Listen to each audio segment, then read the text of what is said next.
सपना जब सच हुआ, शहीदों का सपना जब सच हुआ, हिंदुस्तान तब स्वतंत्र हुआ। आओ सलाम करें उन वीरों को, आओ सलाम करें उन वीरों को, जिनकी वजह से भारत गणतंत्र हुआ, गणतंत्र हुआ। सबसे पहले आप सबों को 75वें गणतंत्र दिवस की हार्दिक शुभकामनाएं। आज के इस पावन अवसर पर हमारे विद्यालय केजीबीवी सीएमएसओई के प्रांगण में उपस्थित मुख्य अतिथि महोदय, हमारे आरईओ सर, इस विद्यालय के वार्डन मैम, समस्त शिक्षक शिक्षिकाएं, उपस्थित छात्राओं एवं उनके अभिभावकगण, गणतंत्र भारत का 74 वर्षों का संघर्ष अगर हम देखें तो ये इतिहास जो है ये संघर्ष से भरा हुआ रहा है। मगर हमारा जो संघर्ष ये 74 वर्षों का है, इससे हमें सीख लेने की आवश्यकता है। हमें सीख लेने की आवश्यकता है कि अपने स्वतंत्रता सेनानियों से, अपने संविधान निर्माताओं से, जिन्होंने अथक प्रयास, परिश्रम और बलिदान अपना समर्पित किया है, जिनके बदले में आज हम यह पर्व, पावन पर्व मना रहे हैं। तो ये पर्व कैसा है? तो ये आज का पर्व कर्तव्य का पर्व है, स्वतंत्रता और समता का पर्व है, स्वावलंबन और विकास का पर्व है, और भारत की युवा शक्ति का पर्व है, स्वयं के प्रति संकल्प का पर्व है, अपनी ताकत का पर्व है। इसलिए ये पर्व युवा शक्ति के लिए है कि ये केवल 15 अगस्त और 26 जनवरी को हम मना ले, उससे काम नहीं चलने वाला है। आप सब युवा पीढ़ी, इसके लिए हमें अग्रसर रहना होगा कि किस प्रकार 15 अगस्त और 26 जनवरी के दिन को मनाने के लिए अनेकों वीरों ने अपनी श्रद्धांजलियां दी। उन सारी बातों को अपने ध्यान में रखते हुए हमें इसके लिए अपने राष्ट्र के प्रति अग्रसर रहना होगा। इसलिए मैं इस विद्यालय के प्रांगण में उपस्थित तमाम नई उम्र से मैं कहना चाहूंगा कि आखिर हम राष्ट्र के विकास में, अपने राष्ट्र के विकास में क्या योगदान दे सकते हैं। यह एक चिंतन का प्रश्न है, यह एक चिंतन का अवसर है कि केवल 26 जनवरी हम मना लिए, हमारा पर्व हो गया। जी नहीं, हमें राष्ट्र के लिए कुछ करना होगा, राष्ट्र के लिए कुछ देना होगा। तो चिंतन करो, मनन करो, नव भावना को कमल दो, नूतन व्यवस्था दो ना दो, तुम दुर्व्यवस्था बदल दो। जी हाँ युवाओं, इस विद्यालय में पढ़ने वाले सभी छात्राओं, आपसे मेरा यह आग्रह होगा कि आप बड़े होकर के नूतन व्यवस्था दे सके या ना दे सके, जहां भी जाएं, जिस भी पद पर जाएं, जिस भी पद को आप सुशोभित करें, आप नूतन व्यवस्था दे या ना दे, वह होने वाली सभी दुर्व्यवस्थाओं को बदल कर रख दे।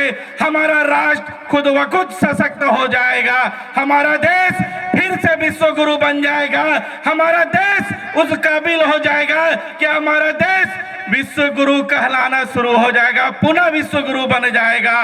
बाबा आम्बेडकर ने कहा था कि जीवन लंबा होने के बजाय महान होना चाहिए, जीवन लंबा होने के बजाय महान होना चाहिए। इसीलिए विजय का सूत्र पलायन नहीं है, परिवर्तन है, और वह परिवर्तन कहाँ होगा? स्वयं में होगा। हम सब जो आज इस प्रांगण में बैठे हुए हैं, अपने आप में यह परिवर्तन लाएंगे, और इस परिवर्तन के लिए हमें अपने आप को बदलना होगा, और अपने आप को बदलने के लिए हमें साहस चाहिए, संकल्प चाहिए, श्रम चाहिए, और साथ ही साथ शक्ति भी चाहिए। इन चारों चीजों का हम समावेश कर ले तो अपना राष्ट्र को हम फिर से विश्व गुरु बना सकते हैं। बेशक हो सकता है हम गरीब हो, वंचित भी हो, निर्धन भी हो, और समाज में तिरस्कृत भी हो, लेकिन इसका रोना हमें नहीं गाना है।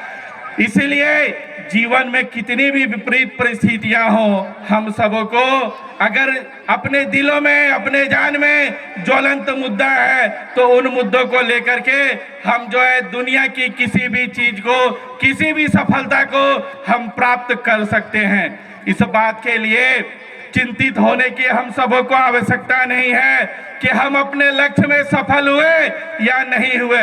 जैसे अभी खास करके 2 क्लास हमारे विद्यालय में जो क्लास 10 और क्लास 12 की छात्राएं हैं, इनका बोर्ड एग्जाम होने वाला है। आप इस सोच में नहीं पड़े कि हमने अभी से पहले क्या किया, नहीं किया, मुझे सफलता मिलेगी, मुझे सफलता नहीं मिलेगी। जी नहीं, इसके लिए कभी सोचने की आवश्यकता नहीं है। तो जो उन्हें सफलता मिलती है वो क्या करते हैं, इस बात के लिए वो चिंतन करते हैं कि हमने सफलता के लिए प्रयास कितना किया। परमपिता परमेश्वर अगर हमारी सफलता से प्रसन्न होंगे तो हमें अनुरूप सफलता प्रदान होगी। अगर सफलता नहीं मिली तो उसे वहीं छोड़ेंगे, अगली मंजिल की ओर हम बढ़ेंगे। मीन्स अगर एक बार व्यक्ति असफल हो जाए तो ऐसा नहीं है कि उसका जीवन व्यर्थ है। जी नहीं, हमें जो है ये कोशिश करते रहना चाहिए कि लगातार हम अपनी सफलता जो हमारा लक्ष्य है उसके प्रति हम अग्रसर हो। इसीलिए महान स्वतंत्रता सेनानी सुभाष चंद्र बोस ने कहा था, जिनकी जयंती हमने कुछ दिन पूर्व ही मनाई अपने विद्यालय में बड़े धूमधाम से, कि सफलता हमेशा असफलता के स्तंभ पर खड़ी होती है। सफलता हमेशा असफलता के स्तंभ पर खड़ी होती है। इसीलिए किसी को भी असफलता से घबराना नहीं चाहिए। क्यों?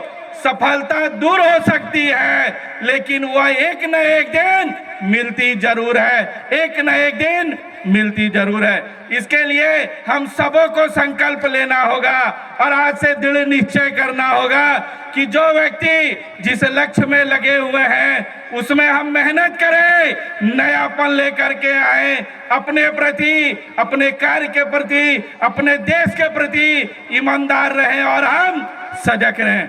अब मैं अपनी वाणी को विराम देने से पहले कहना चाहूंगा कि कर्मों का तूफान पैदा किए बिना, कर्मों का तूफान पैदा किए बिना सच्ची शाबाशी नहीं मिलती।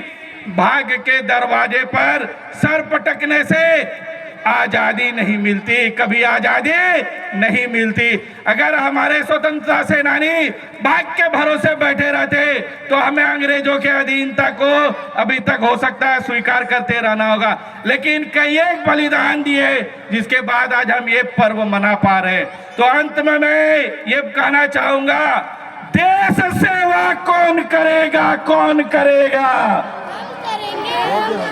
देश सेवा कौन करेगा, कौन करेगा?